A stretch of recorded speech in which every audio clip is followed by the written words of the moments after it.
Kama kawaida tunaletea matukio ya wasanii ambayo ni ya kweli kabisa, na leo tunaletea tukio au matukio ambayo alopitia Dogo Dito, ambayo kwa sasa anaitwa Lameck Dito, na alipoanza mpaka alipofikia sasa hivi. Na leo tunaelezea kwamba ngoma ya Dunia Ina Mambo, ile ni nyimbo ambayo ameiandika ni muda mrefu, ila ilikuja kutoka baadaye kabisa, na hii ilikuwa ni historia ya kweli katika nyimbo ya Dunia Ina Mambo. Na hii historia ilitokea katika mtaa wa Masika, ambao mtaa wa Masika, Kingo na Ngoto kutoka jijini Morogoro. Na msanii huyu kipindi ameanza muziki, alianza muziki rasmi mwaka 1998 na alikuwa shule ya msingi inaitwa Kiwanja cha Ndege jijini Morogoro. Yeye kipindi hiko alikuwa ni msanii ambaye anatoa show kila Ijumaa darasani pale, endapo wanafunzi, maana unajua shule zetu ikifikaga Ijumaa kuna baadhi ya wanafunzi wanapewa ruksa kwenda msikitini. Sasa yeye ikifika nafasi hiyo anawapanga wale wenzake ambao hawaende msikitini kwamba wanapanga madawati, alafu anakuwa mbele anaanza kuachania. Ndio utundu ambao alofanyia yeye kipindi ipo shule msingi. Lakini kufika miaka ya 2000 ambayo yeye alikuwa hapo kashamaliza elimu yake ya msingi, ndo asoring zake za muziki zilianza rasmi. Na kuna ukumbi mmoja ulikopo unaitwa Mango Park Garden, ambao ukumbi ulikopo Morogoro, na huo ukumbi ulikopo unaweka mashindano kila Jumapili kuanzia saa 8 mchana hadi saa 2 usiku, na yeye alikuwa anaenda anashindana. Lakini cha kushangaza katika mashindano hayo, yeye hakuwahi kushinda, alikuwa anaishia robo. Na kila Jumapili alikuwa anajitahidi kuhudhuria katika mashindano hayo, lakini hakuwahi kushinda. Na watu ambao walikuwa wanamchanganya sana mpaka yeye kushindwa ni watu watatu, ambao watoto wao wanagawanyika. Mmoja yuko peke yake na wawili walikuwa kundi moja, ambao alikuwa MC Koba na Yakuza Mob. Wao walikuwa wanamsumbua sana katika miaka hiyo ya 2000 hadi 2002 katika mashindano hayo. Hakuwahi kushinda kabisa. Lakini baada ya kuona mpaka anafika 2002 hakuwahi kushinda, akakata tamaa na kuendelea kufanya harakati zake zingine. Lakini katika harakati hizo kuna rafiki yake mmoja akamfuata na akamwambia kwamba, Dito, leo kuna mashindano tena ambayo yanafanyika DDC. Nao DDC hiyo sio Akeko, DDC hiyo ni ya Morogoro, ambao kuna radio moja ilikuwa inaitwa Radio Kweli waliandaa mashindano hayo. Na yeye akapiga mahesabu akasema basi acha tu niende. Na kipindi hiko alikuwa kashaiandika Dunia Ina Mambo na mistari yote alikuwa kashaiandika, kutokana na mtaa alotokea ambao ni Masika, mtaa wa Kingo na Ngoto. Ndio mitaa hiyo ambayo nyimbo hiyo aliandika kutokana na matukio ya mitaa hiyo. Akasema basi kwa sababu ngoma mimi nimeshaiandika, acha nikaanze nayo hii, tuangalie zali kama nitafaulu au ama nitafeli. Baada ya kufika katika ukumbi wa DC katika mashindano hayo, wameimba wengine, ilipofika zamu yake akatoa ladha ile, anaimba tu watu wote kelele. Yeye mwenyewe anakuambia chips zilikaangwa sana, watu wakapiga kelele sana kutokana na ile ngoma. Baadhi wale majaji kuna vile akasema zimeni kwanza muziki, huyu utakuwa kabahatisha, rudieni tena.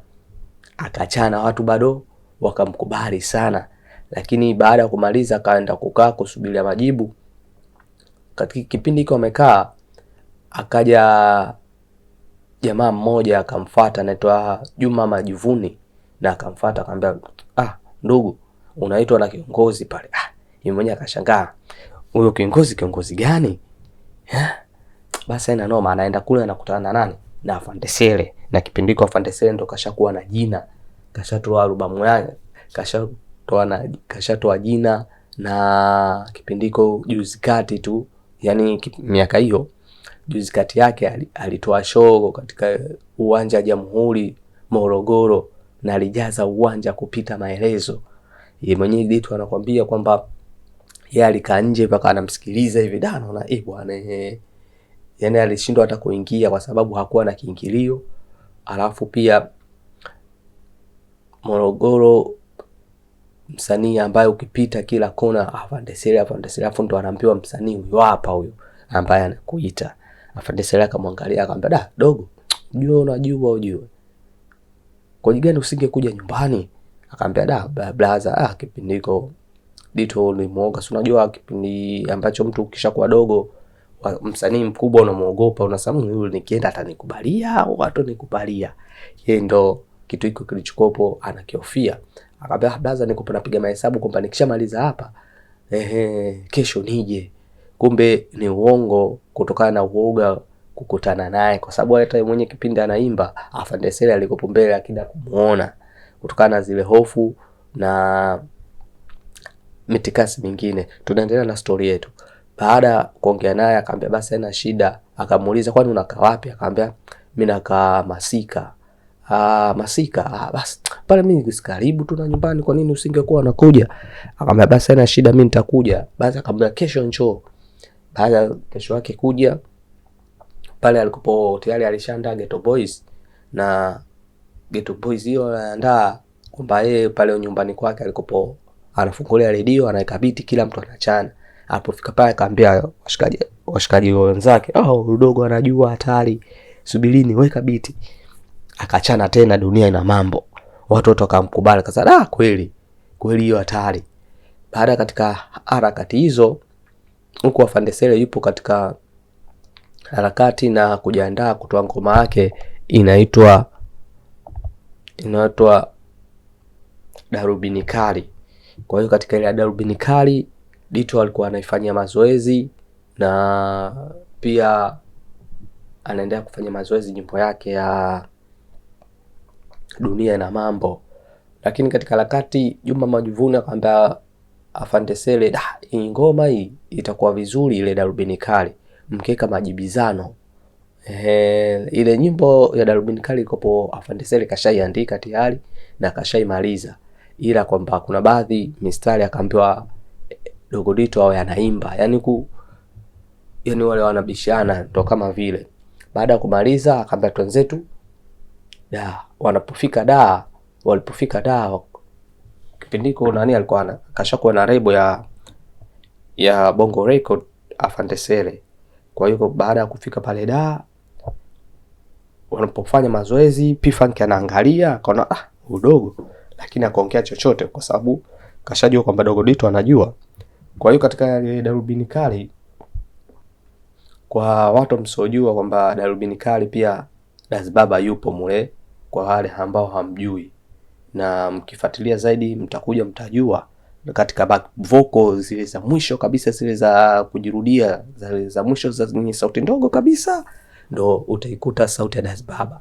Lakini katika ile nyimbo historia yake pia tunaingia katika historia ya Darubini Kali kwa ufupi kidogo, kwamba Afande Sele alikupo katika chorus aliandika, mimi msanii, kioo cha jamii, mimi naona mbali kwa Darubini Kali. Das Baba akamshauri akamwambia, "Sikiliza, uwepo cha kufanya, fanya vipi ujue, imba hiyo sauti, melodi yake hiyo hivi, mimi ni msanii, kioo cha jamii, mimi naona mbali kwa Darubini Kali. Hapo ikawa kwamba Das Baba kasimama kwenye kitikio, Dogo Dito na Afande Sele wamesimama kwenye vesi. P-Funk akapiga mahesabu hapo, isikiliza akasema hapa hapana, na kwenye kitikio akae Dogo, kwa sababu Dogo anajua. Ndipo Dito akaingia tena, ila akaigeza ile style ile ya Das Baba.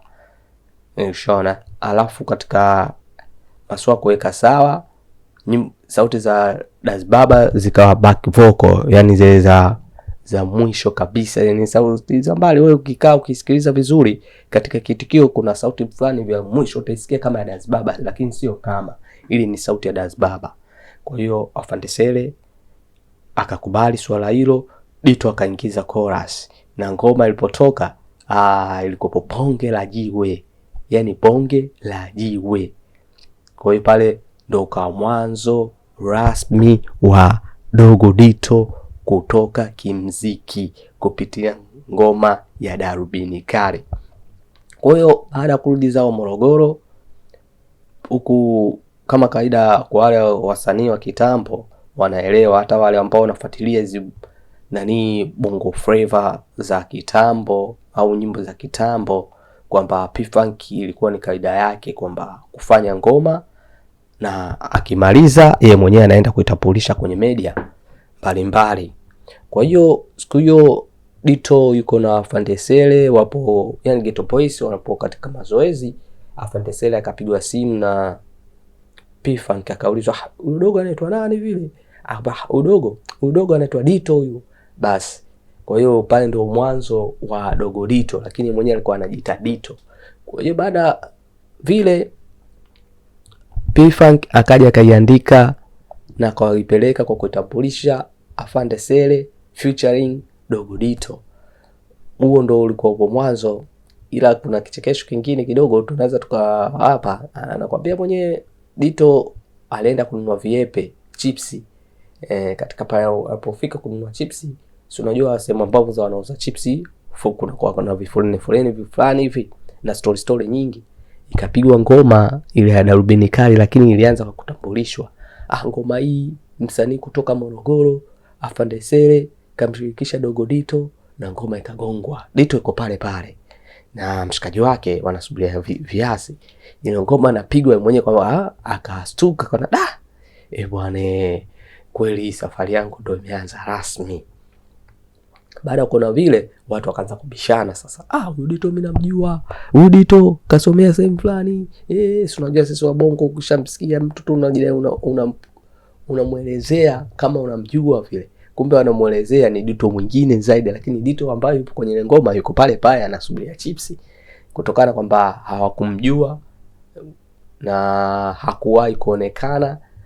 Basi katika harakati hizo zikaendelea, anarudi ikabidi wafanye video. Baada ya kufanya video, watu ndo kumuona kwenye video, ndo Morogoro kwa respect kwa Dogo Dito. Na Dogo Dito baada kuna ngoma imetoka pale, Afande Sele akasema sasa hivi ni nyimbo yako wewe ndo tunaenda kuitoa. Na hii nyimbo kwa sababu mimi nipo katika harakati za kutoa albamu, itakuwa vizuri hii nyimbo niiweke katika albamu yangu ili kwamba mashabiki zangu wakuelewe zaidi na wewe uweze kupata nafasi zaidi, kwa sababu nyimbo hii wewe ndo mwenye nyimbo. Kwa hiyo Dito baada ya kukubali, Afande Sele ndiye akaandika mistari yake. Ndio maana unakuta katika nyimbo ya Dunia Ina Mambo Dogo Dito tunasema Dogo Dito kipindi hiko, lakini ila kwa sababu anaitwa Lameck Dito. Kwa hiyo yeye amesimama katika verse 2 na chorus, alafu Afande Sele amesimama kwenye verse 1. Basi baada ya kukubaliana ikabidi wachukue beat wafanye mazoezi, lakini ile nyimbo ameifanyia mazoezi miezi 6. Ile nyimbo ya Dunia Ina Mambo miezi 6 ameifanyia mazoezi. Baada ya kuja kuitoa, chuma kikawa chuma. Yani hapo sasa Morogoro ile wakishaisikia ile Dito Dogo Dito, basi anajua kabisa ndio yule, sio tena Dito mwingine ambao alielezewa sehemu nyingine zaidi. Kwa hiyo song za Dito zilikuja hapo, na hapo ndio jina la Dito lilipotokea. Na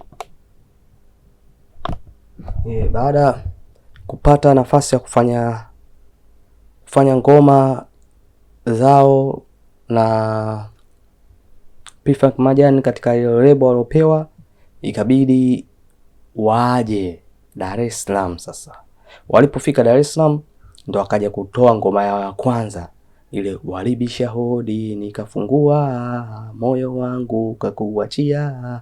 Ile ngoma ni watu pole, lakini watu pole yao ilianzishwa kwamba ni watu wawili, hiyo ni MC Koba pamoja na Lameck Dito. Basi wakafanya ngoma nyingi sana, yani kwa kifupi walifanya albamu, na baada ya kumaliza albamu wakapeleka kwa Mamu kipindiko. Na baada ya kumaliza albamu unapeleka kwa Mamu. Mamu ndo alikuwa msambazaji mkuu kwa hapa Tanzania, lakini kwa bahati mbaya ile ngoma, yani ile albamu haikuchaguliwa kutokana na matatizo fulani, hiyo iliwapiga sana Dogo Dito pamoja na MC Koba. Hata pia P-Funk Mwajani mwenyewe ilimpiga sana, kutokana walitumia nguvu kubwa kutengeneza albamu na wakategemea kwamba itakuja itafanya vizuri, lakini kwa bahati mbaya ilikataliwa. Hapo ndipo ndo msoto ukaanza rasmi kwa Dogo Dito. Yani hapo ndo jina la Dogo Dito linakuja kupotea. Yani likaanza rasmi msoto kutoka kwa Dogo Dito.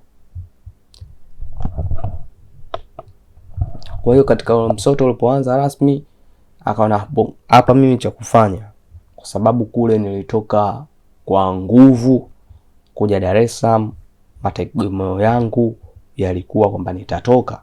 Yeye na MC Koba wenyewe walikuwa wanapiga mahesabu kabisa, hii ngoma ikitoka ama mbona itakuwa mazuri. Sasa ndo bahati mbaya ikawa sivyo ndivyo. Basi katika msoto ikabidi yabaki Dar es Salaam. Hapo wakapoteana yeye na MC Koba, ila walikuwa wanasiliana kutokana na mshikaji wake ambao wametoka wote pamoja. Kwa hiyo hata zile harakati za muziki zika kama zimekata ghafla, na ndoto zimekata ghafla. Ikabidi sasa katika soling zake akahamia jijini Tabata, akakutana na mshikaji mmoja mtu wa saluni. Kwa hiyo yeye kutokana sema kulala ana, kwa hiyo yule Dogo Dito akawa amemwomba yule mshikaji, akawa yeye ndo anakaa analala mule saluni. Kwa hiyo anaingia, anatoka saa 11 alfajiri, anarudi saa 5 usiku, ndo anaenda analala. Kwa hiyo harakati zake kwa pana, akitoka ile asubuhi anaenda anapiga harakati zake zingine, anarudi pale kama katika saa 2. Sasa watu sio wanamjua, kwa hiyo akajua kama pale ni maskani. Kwa hiyo katika saa 2 anaanza kukaa kama lisali moja mpaka saa 3 hapo akatoka, anajua kama kaenda getoni. Kwa hiyo mshikaji anampigia simu, "Wewe mwanangu, hapa mshikaji washachomoka." Kwa hiyo anarudi, yeye ndo anaenda kulala pale saluni. Kwa hiyo kusota sana. Siku moja usiku alipigwa simu na Chidi Benz. Ila sasa hapa ndo tunaelezea kukutana kwake na Chidi Benz. Kwa hiyo mnaweza mkashangaa akapigwa simu tu ghafla na Chidi Benz. Hapana. Kuna ngoma moja Chidi Benz alikuwa anaifanya kipindi cha nyuma, wao wana recording ngoma zao, albamu yao. Chidi Benz naye alikuwa na recording ngoma yake moja hivi. Kwa hiyo ile ngoma haikuvuma sana na jina nimelisahau, ila nikishaikumbuka nitawekea kwenye comment pale chini. Basi katika zile harakati za kufanya vile, ile ngoma alipoitoa tu, Dito aliposikia tukamwambia, "Da za ngoma hii, bonge la ngoma hii. Ila hii ngoma itakusababisha uje kwa msanii namba 1 katika hip hop." Basi katika zile harakati akaulizwa, "Wewe unakaa wapi?" Akamwambia, "Mimi nakaa Tabata." Akamwambia, "Basi haina shida, basi kama vipi wewe unakaa Tabata, tuenzetu home kwanza tukaangalie game, alafu utaenda home." Basi haina noma.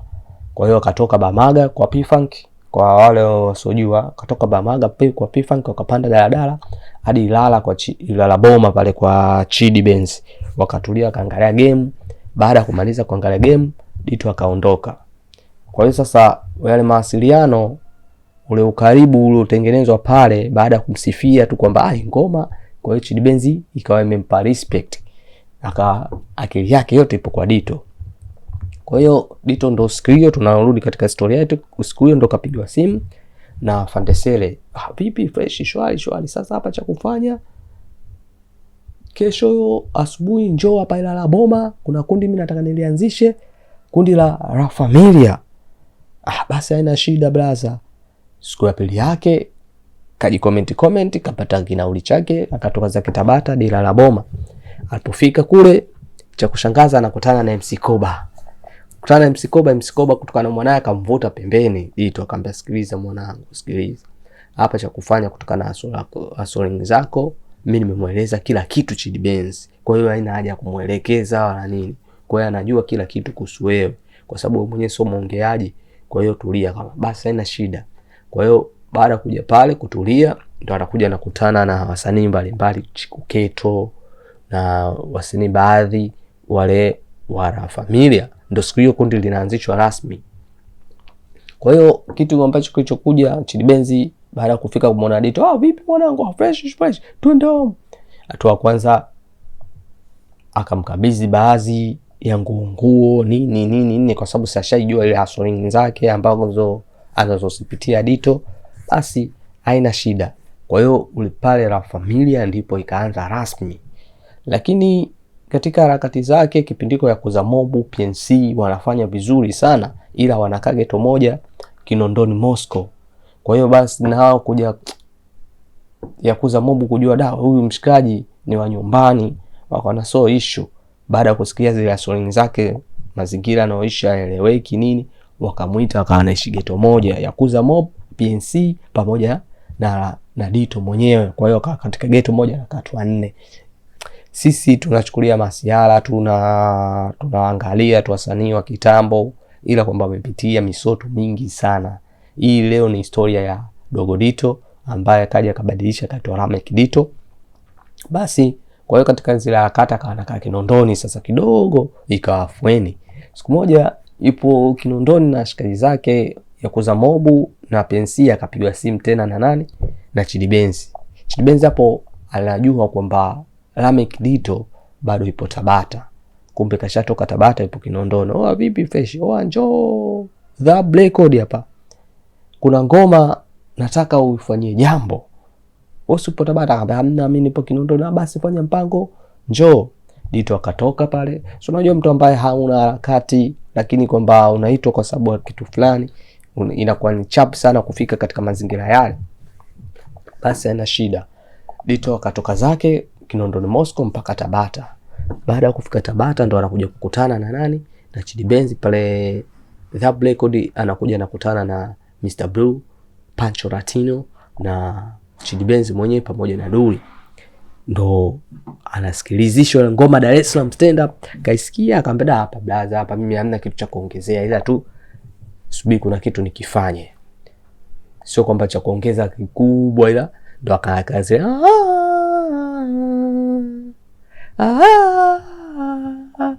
ana zile kama unapili ile goma umelisoma Dar es Salaam stand up, zile sauti ndogo zile, back vocal kwa kifupi. Akameka back vocal, ngoma kutoka limetoka, watu wote Dar es Salaam wakaanza kweli. Kwa hiyo tokea siku hiyo ndo msoto wa Lameck Dito ukapotea. Lakini sasa kitu cha kushangaza au kwamba msiloijua pale, sasa neno la Dogo Dito likabidi toke. Akamuuliza, una jina lingine?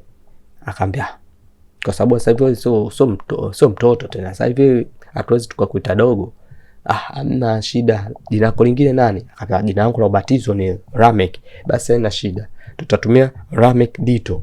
Ndio sababu sio kwamba Dito jina wazazi, hapana. Dito ni jina lake na Lameck jina lake. Kwa hiyo majina yote kuna jina la ubatizo ambalo sio na jina ambalo sio la ubatizo, ndio akawa anatumia Lameck Dito. Basi tokea siku hiyo yeye akawa back vocal wa Chidi Benz. Show zote za Dar es Salaam stand up zote za Chidi Benz na baadhi ya ngoma za Chidi Benz nyingi sana, akienda kufanya show lazima Dogo Lameck Dito awepo pale. Ndo msoto ukaja ukapotea. Kwa hiyo baada ya msoto kupotea na harakati zingine zikaendelea. Asante kwa kuangalia Farijika TV. Usisahau ku-like, ku-comment pia na kusubscribe. Tunaandalia mada zingine ya wasanii wengine. Kaeni karibu, mtapata kutoka kwa msanii mwingine pia. Asante. Leo tumeelezea hustling za Dogo Dito mpaka kufikia Dito mpaka kufikia Lameck Dito na safari yake ya kutoka Masika, Ghetto Boys, watu poli, La Familia mpaka kufika THT. Kwa hiyo asante kwa kuangalia Farijika TV. Usisahau kulike na usisahau kusubscribe.